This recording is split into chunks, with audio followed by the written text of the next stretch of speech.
Оваа седмица, на моје изненадување, се разви помеѓу други браќа и сестри една голема дебата во врска со проповедта моја од минатата сабота за духовите во затвор.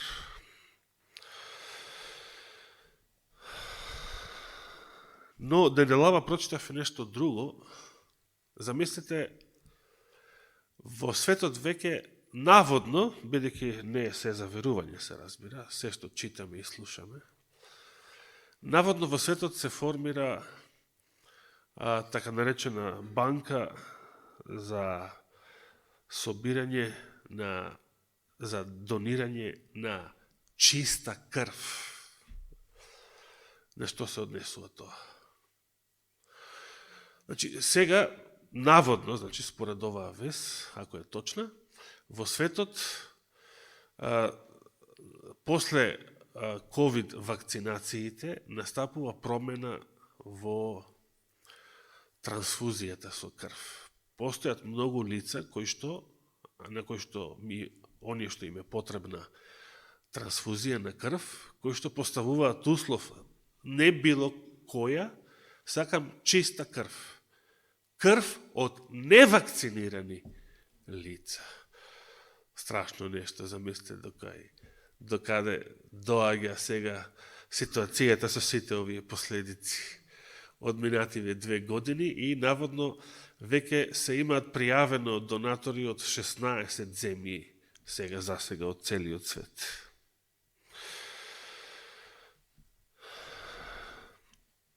Ние не ги делиме луѓето на вакцинирани и невакцинирани, меѓутоа заедно со духот на пророштвото ги осудивме генетските модификатори наречени COVID вакцини.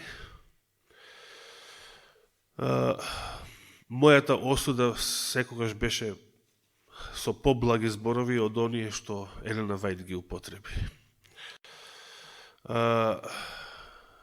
Мијатата сабота ја осудив управата на Генералната конференција, која што изгласа да не се дозволи соборот на Генералната конференција, да не му се даде на Божиот глас на делегатите од целиот свет да се произнесат по ова прашање. Иако председателот Тед Уилсон, кога го фалев, тој се заложи да се случи тоа, значи да се постави тоа прашање на агендата на соборот на Генералната конференција, на делегатите од целиот свет, но управниот одбор на Генералната конференција тоа го отфрли и на тој начин ја презеде одговорноста за амалгамацијата и сето оно што е спротивно на Божјата волја по повод ова актуелна криза. И се уште е актуелна. Мнозина луѓе може би помислуваат дека ете тоа помина. Ковидот поминал, па и вакцините помина. И еве веќе цела година измина во така нареченото затишје со војната во Украина. Но дали сето тоа навистина поминало? Не е поминало. Постојат најави дека еве сега веќе во 23-та година ќе треба да следува нов бран. Да, имаше една Камилата, мислам беше, ако не се лажа. Или сега нешто, и од Камилата нешто поново, да.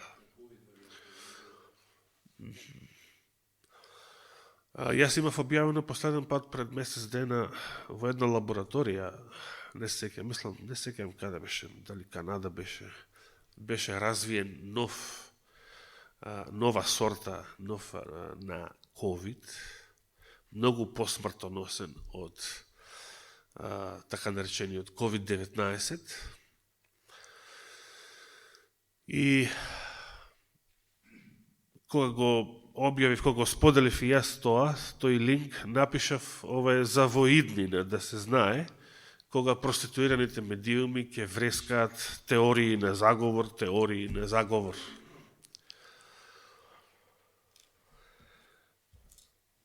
Но денес би сакал да имаме малку повторување на оваа тема. Повторувањето е мајка на знаењето. Јас сум свесен дека повеќето верници ширум целиот свет, проповедници, администратори, воопшто не беа, можеби се уште не се запознаени со оваа тема, кај што немало знаење и немало просветлување, немало ни грев.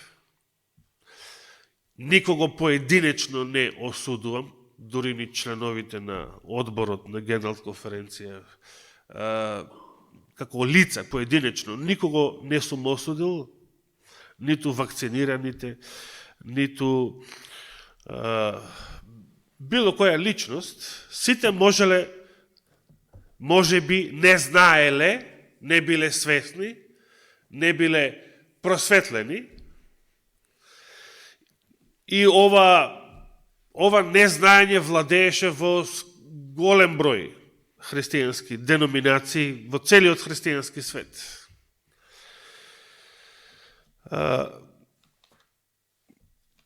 За жал, луѓето денес, како што рече брат Зоран, не сакаме да разговараме со Бога. Денес не читаме доволно, барем некако во минатото, како минатиот век, не читаме доволно Библија, не посветуваме доволно време на Божјата реч, уште помалку Елена Вајд, дух на пророштво. И затоа не знаеме. Затоа денес, кога човештвото живее во најголемо незнаење во врска со Божјето Слово, Божјите пророштва, Божјите предупредувања, затоа е и човештвото најранливо денес на сатанските измами. Најранливо. Затоа ѓаволот рече, чекај, иако папата најави неделен закон, и брат Андреј 19 година не изборуваше за тоа, сеќавате? И ѓаволот рече, чекај. Не неделен закон. Адвентистите знаат за неделен закон. Чекај да ги удрам со нешто што не го знаат толку добро. Или воопшто. И тука мнози нападна на оваа стапица. Зошто? Што рече Господ преку пророкот Осија?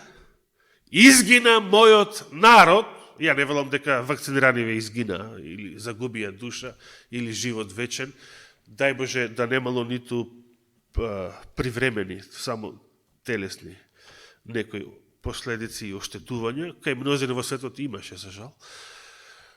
Тоа се докажа дури за најмлади возрасти.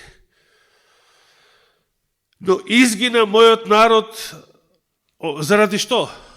Од незнаење. А незнаење за што? Незнаење за Божјото Слово.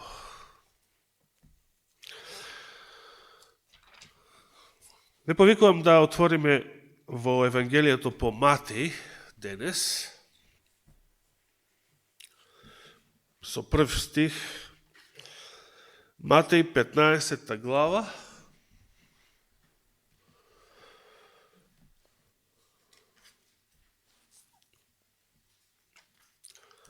Пред да го прочитаме овој стих, да кажам, јас најавив мијатата сабота, дека сакав да за оваа сабота да зборувам за самото предавање на Валтер Фајт, но ете, Олгица ми побара да го испратам линкот и некако се предомислив и реков ќе го објавиме линкот од предавањето на Валтер Фајт со српски превод, па нека да не бидам јас тој што ќе попува и ќе му бидам адвокат.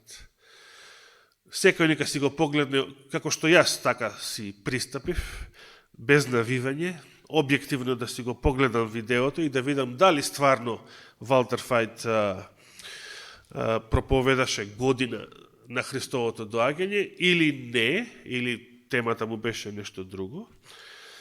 Па така нека постапи и секој друг гледач кој што е заинтересиран за тоа, ќе го објавиме линкот во описот на видеоснимката. А може и така. Но на видеоснимката, не на преносот на идната снимка, ќе го објавиме линкот и во описот на тоа видео. Снимката од оваа проповед, да. Значи, Матеј, 15 глава, ќе го прочитаме 13 стих.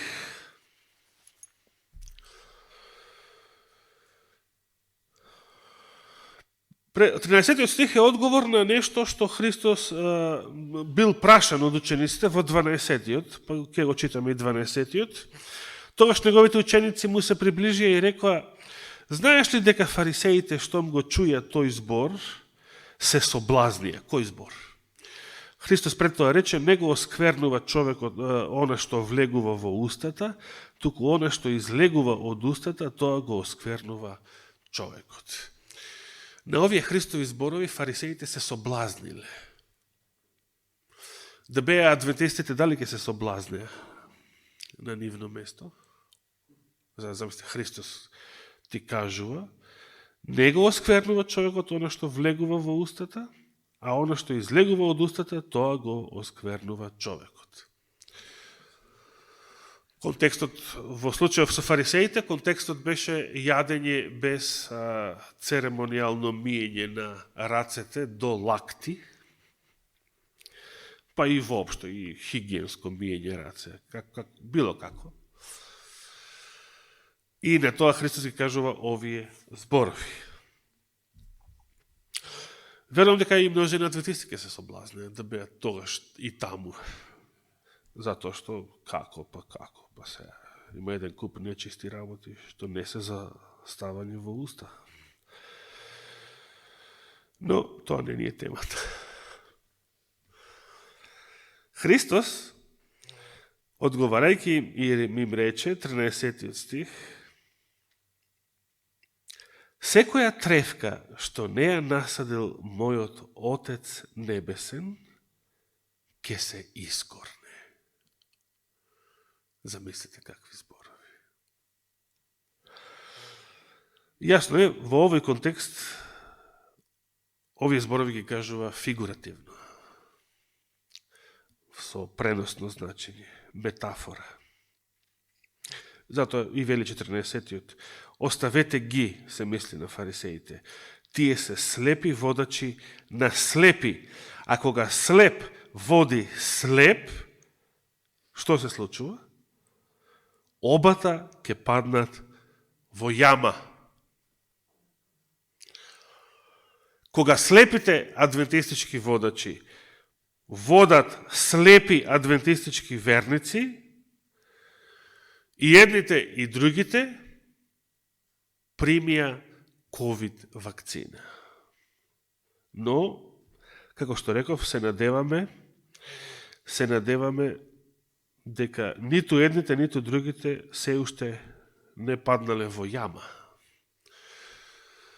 Не загубиле ниту телесен, а тоа и не е толку битно, не го загубиле вечниот живот.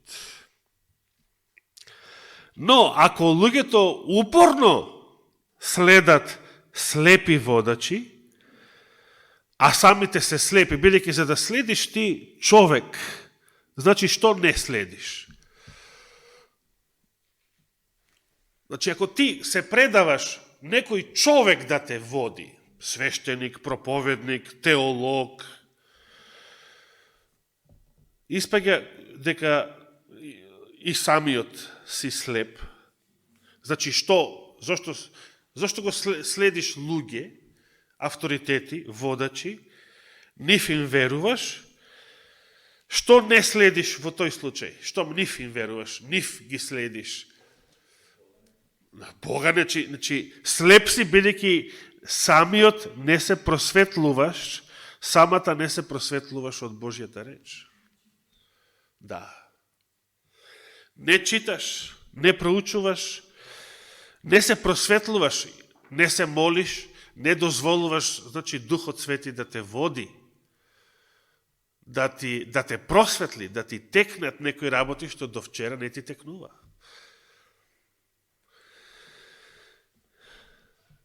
Уште една порака, значи, да бидеме Христови овци. На друго место, нели, Јован 10 глава, Исус рече, моите овци, што прават? Го слушаат мојот глас. Како? Сте го слушнале Христовиот глас? Преку Словото. Те оној тивок глас што Светиот Дух не мора да... Има луѓе што и таква доживеали и такви искуства. Но не мора да очекуваме да слушнеме звук во нашиот мозок. Туку Светиот Дух не просветлува. Особено кога го читаме Словото Божие. И понатаму Исус продолжува сега да го објаснува она што го рекол, што го осквернува човекот, она што излегува, а не она што влегува од устата.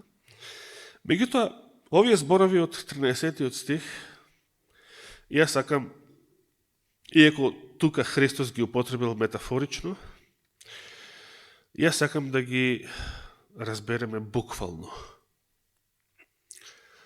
Дали во светов постојат треви, садници, растенија, стебла, билки, како поинаку може да се каже, кои што не ги насадил Господ? Да.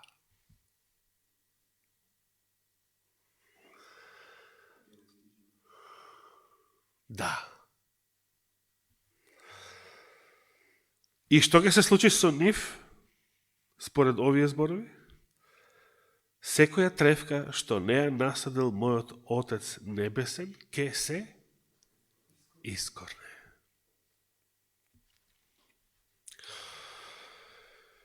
Каде на друго место во Евангелијата, во Христовите зборови, го среќаваме овој, можеме да сретнеме тема, да, пченицата и каколот. Што е каколот? Знаеме, денес е множина и не знаеме што е. Што се овие едноставни земјоделски, градинарски поими. Толку сме модерни, замислете. Што е каколот? Пченица, верам, сте виделе сите. Значи, не преработена како леп или друг индустријски или домашен производ, туку како природно зрно сте виделе, мислам. Не? Значи, не сте ептен модерни. А сте виделе какол?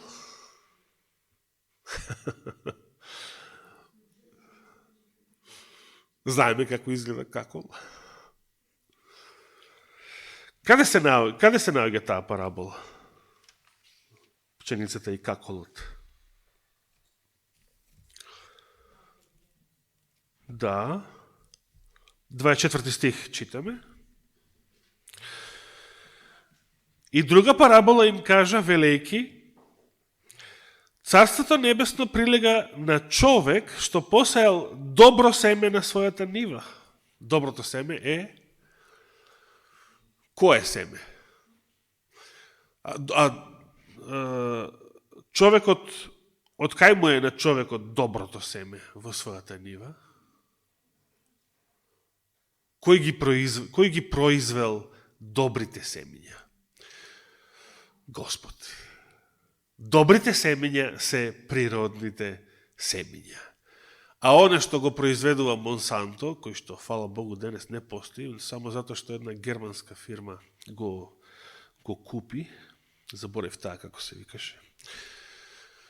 Но амалгамацијата е отидена, забегана бајаги далеку од времето на Монсанто, минатиот веќе и 2000-тите години.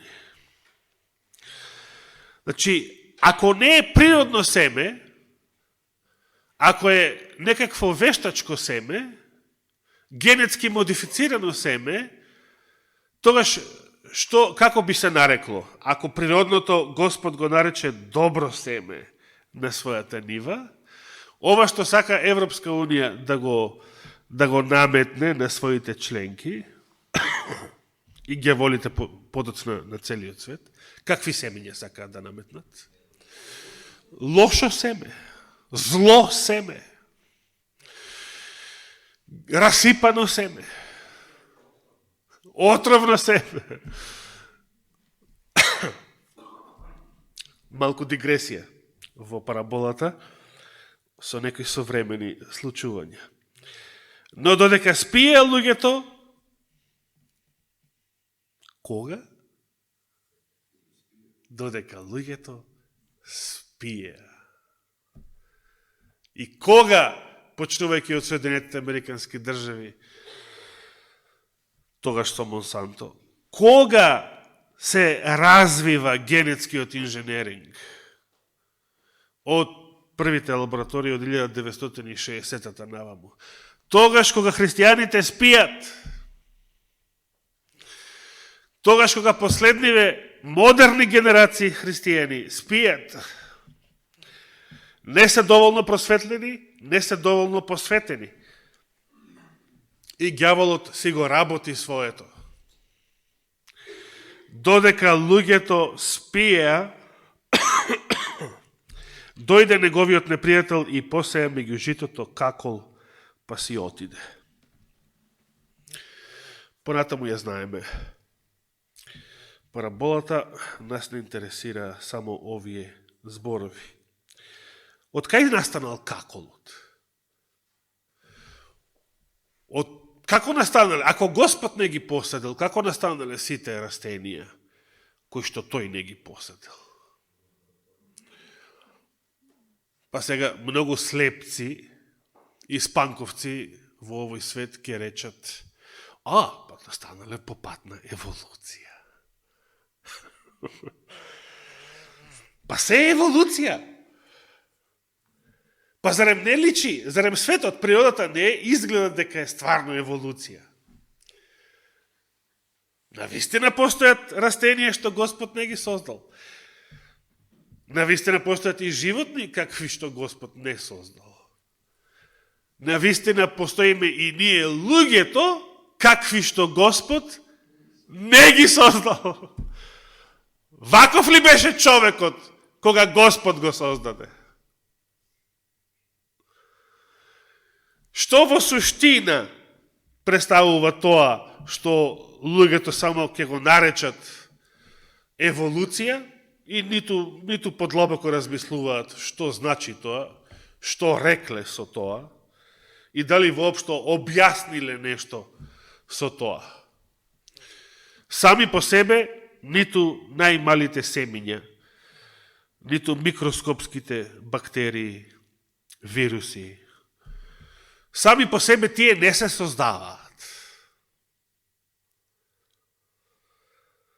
Некој нив ги создава. Некоја интелигенција ги создава. Што ни каже Елена Вајд, да се подсетиме во врска со оваа тема, може да го видиме првиот цитат. Се сеќавате на ова? Христос никогаш не го посадил семето на смртта во системот, се мисли целата природа. Сатаната го посадил тоа семе кога го искушал Адама да јаде од дрвото на познанието, што значеше непослушност кон Бога. Ниту една отровна тревка не била посадена во големата Господова градина, но откако Адам и Ева погрешиле, се појавиле отровни билки. Како тоа се појавиле? Како тоа никнале? Сами по себе никнале? По пат на еволуција. Не, во параболата прочитавме, непријателот тоа го направи. Треба интелигенција и за обичен вирус Интелигенција тоа го создава. Со илјадници години пред луѓето да ја научат таа техника, пред данешните лаборатории, а луѓе го научиле од геволиве, демоните тоа го правеле во нивните подземни лаборатории. Со илјадници години. Во параболата за сејачот било поставено следното прашање до стопанот: Господару, зар не посеја добро семе на својата нива? Тогаш откаде е каколот во неа? Стопанот одговорил: човек непријател го направи тоа. И сега во преносна смисла: каколот е посејан од лукавиот. Секоја отровна билка е негово семе и преку неговите ингениозни методи на амалгамација тој ја расипа целата земја со какол. Објаснувавме и лани, и полани, и прв пат 2011 година со мојата тогашна тема под наслов Последниот греф. Амалгамација е зборот што Елена Вајд го употреби тогаш во 19. век, затоа што не постоеле денешните термини. Господ ова и го открил на неа уште тогаш кога не постоела ниту генетиката како наука. Не постоеле изразите генетски инженеринг, генетска модификација, дури ни изразите хибриди, хибридизација, кои што постојат од постоењето на генетиката. Ова се цитати од 1860-тите години, а генетиката започнува официјално, учевме со чешкиот калугер Грегор Мендел во 1884 година. ДНК, РНК молекулите откриени се 1950-тите. И првите лаборатории на генетски инженеринг од 1960-та наваму. Пред сите нив Господ ја откри ова вистина, пред сите нив, но во 19. век, бидејќи не постоја овие модерни изрази и термини, не можела да најде Елена Вајд нешто посоодветно од тогашниот израз amalgamation, амалгамација, кој што има широко значење. Се однесува и на легирање на разни метали, се однесува и на мешани бракови помеѓу црнци и белци, значи има широк диапазон на значења, па го употребила и за ова. Можеби е тоа и причината зашто мнозина, читајќи го овој збор во незините списи, не им текнува веднаш на што се би можел да се однесува и денес. Но тоа е суштината. Тоа е суштината. Да го прочитаме и следниот. И сега подобро да се фокусираме на овој цитат би сакал. Но ако постоел еден греф поголем од сите други, кој го предизвикал уништувањето на расата, се мисли на целото човештво, со потопот, што бил тој греф? Тоа било безобзирното злодело на амалгамација на човекот и животните, кое го обезличило Божиот лик и предизвикало конфузија на секаде. Господ наумил да ја уништи со потоп таа силна, долговечна раса која ги расипала своите патишта пред него. Секој животински вид создаден од Бога бил сочуван во ковчегот.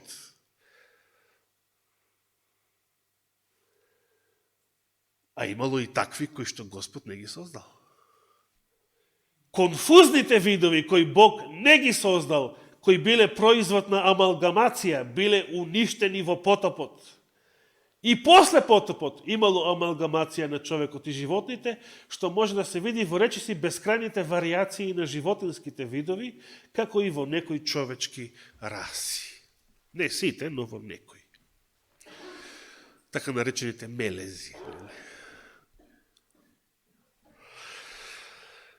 Според духот на пророштвото, кој греф бил најголем во Божи очи и бил капак, затоа го нареков последниот греф, пред 11 години. Бил капак на Божјата милост, трпение.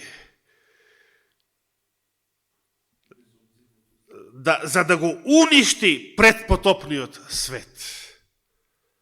Значи, тој грев бил капакот. А сега во кое време живееме? Живееме во времето на истиот овој грев. Живееме и сега во капакот на послепотопниот свет. Колку е близу Христовото доаѓање. Колку е близу крајот и судниот ден, веќе испоред настаните што се случуваат.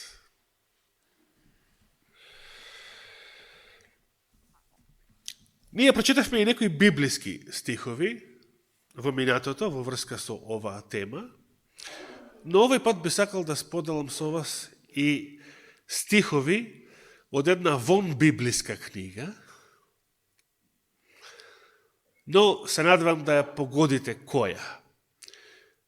Вон библиска книга, значи книга што не се наоѓа во библискиот канон, на старозаветни книги, но се споменува во Библијата. Библијата ја споменува таа книга. Не. Јуда само цитира од Еноховата книга, но не ја споменува книгата. Добро, вели патриархот, како рече, Енох, седмиот од Адам. Го споменува Енох, лично. Дали може да се сетите, мислам? Каде во Библијата се споменува некоја книга и се споменува на две места, која што самата не се наоѓа во библискиот канон, како библиска книга,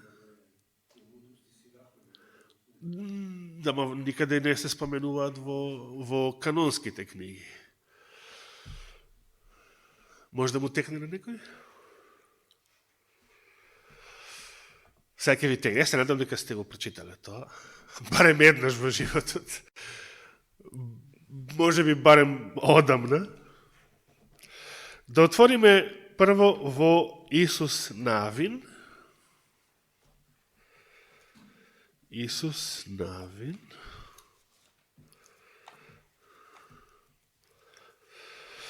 Исус Навин си е библиска канонска книга, така. Исус Навин,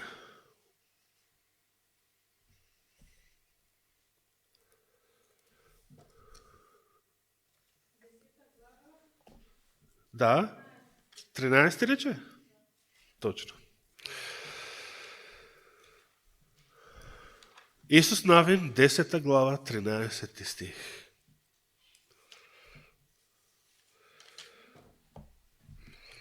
Сега, сакам сите што имате различни преводи, да ми кажете како е наречена книгата, што се споменува. Овој превод вака ја споменува. Значи, кога Исус Навин се помолил Господ да го запре сонцето над Гаваон и месечината над долината Ајалон, 13 стих вели, и сонцето застана, и месечината стоеше додека Бог им се одмездуваше на своите непријатели, како што е тоа запишано во книгата на праведниот. Сонцето, и сад ги цитира таа книга, сонцето застана на небото и не брзаше да зајде скоро цел ден. Која е оваа книга? Дали во некој различен превод поинаку е наречена? Јашаровата книга, точно. Јашар значи праведник на еврејски. Некаде е наречена книгата на праведникот, мислам во српскиот превод книгата на вистинитиот. Јашаров, да. Тоа е најпознатиот назив во цел свет, и на запад, и на англиски јазик. Јашаровата книга. Што значи, ако го преведеме буквално тоа име, навистина книгата на праведникот. Ова книга се споменува и на друго место.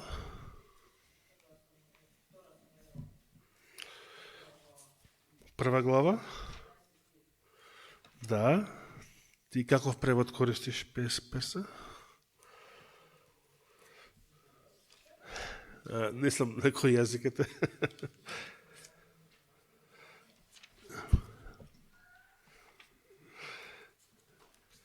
Добро ме интересира како е наречена книга. Книгата на праведникот? И тамо?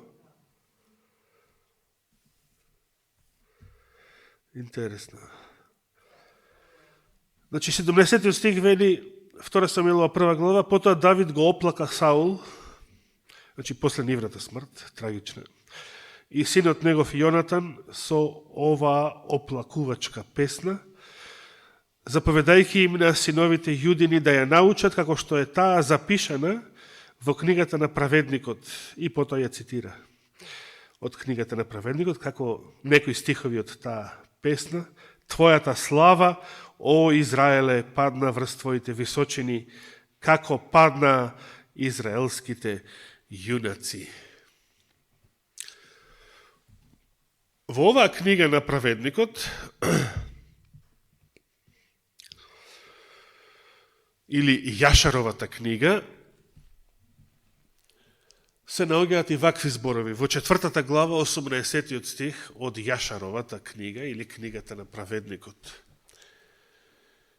И синовите човечки во тие денови земале од земниот добиток, полските ѕверови и птиците небесни. И што? И поучува, че ова се предавало како наука, замисля, пред потопот. Мешање на животните од еден со оние од друг вид, на тој начин да го провоцираат Господа. И ја погледа Бог целата земја и таа беше расипана, бидејќи секое тело ги расипа своите патишта на земјата, сите луѓе и сите животни. И 19 стих, и рече Господ: ке го избришам човекот што го создадов од лицето на земјата, од луѓето до птиците небесни, заедно со добитокот и ѕверовите од полето, бидејќи се покајав што ги создадов. Овие последни зборови на кој библиски стих ве подсетуваат? Питие 6 глава. Видите, во Јашаровата книга се кажува која била конкретната причина зашто Господ се разгневи и решил да ја уништи расата со потоп, човештвото. Елена Вајт ја нарече расата во својот цитат. Ова е капакот. И ние живееме во времето на капакот. И оваа вистина, за која што и јас не бев свесен до 2002 година, кога првпат, читајќи ги списанијата на покојниот доктор Расел Стендиш, на кој што бев претплатен, без пари претплатен, списанието Remnant Herald. Првпат тогаш се освестив за значењето на зборот амалгамација во списите на Елена Вајт. Но за секого има првпат. И не ми е чудно што и денес постојат голем број проповедници, а камоли верници на кои што оваа тема не им е позната. И ги лапа отровите на Pfizer и други ѓаволски корпорации во текот на минативе 2 години, чисто од незнаење. Затоа сум решен, ако даде Господ живот и здравие, иако ме чекаат операции, молете се не за да не умрам, гајле ми ако умрам. Како рече апостол Павле, за мене смртта е што? А зошто е добивка?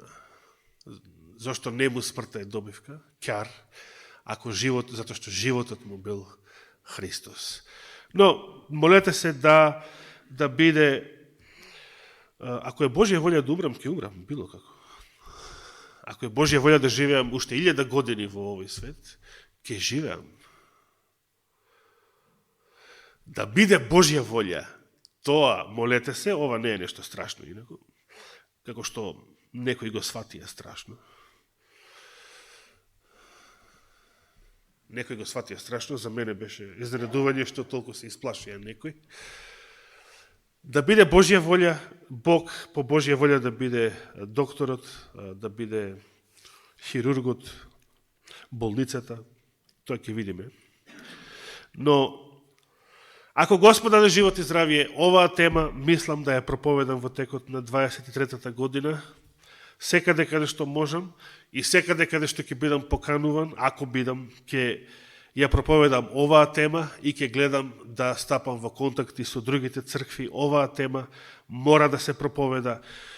За оваа тема во огромно незнаење се наоѓаат речиси целиот христијански свет.